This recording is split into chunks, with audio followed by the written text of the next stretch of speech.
বাংলাদেশ জাতীয়তাবাদী দল বিএনপির প্রতিষ্ঠাতা সাবেক রাষ্ট্রপতি জিয়াউর রহমান সম্পর্কে আপত্তিকর মন্তব্য করায় সুপ্রিম কোর্টের সাবেক বিচারপতি আবুল হোসেন মোহাম্মদ শামসুদ্দিন চৌধুরী মানিকের বিরুদ্ধে মামলা দায়ের করা হয়েছে নোয়াখালীর আদালতে।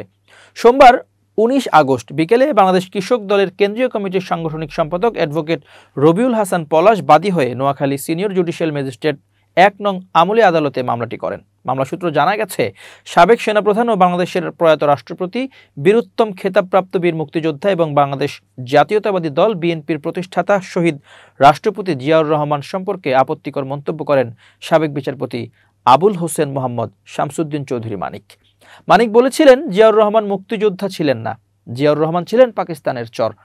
শহীদ রাষ্ট্রপতি জিয়াউর রহমানের ব্যক্তিগত ও রাজনৈতিক পরিচয়ে মিথ্যাচার সহ কালিমা লেপনের হীন উদ্দেশ্যে ইচ্ছাকৃতভাবে মানহানিকর বক্তব্য প্রদান করেন মানিক, যা প্রিন্ট, ইলেকট্রনিক, সামাজিক যোগাযোগ মাধ্যমে ছড়িয়ে পড়ে।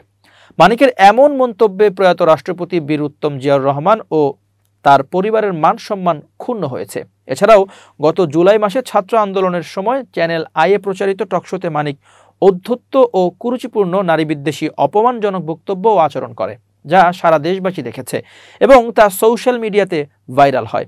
বিষয়টি নিশ্চিত করেছেন মামলার বাদী অ্যাডভোকেট রবিউল হাসান পলাশ। তিনি বলেন, আদালত মামলাটি আমলে নিয়ে বুধবার আদেশের দিন ধার্য করেছেন।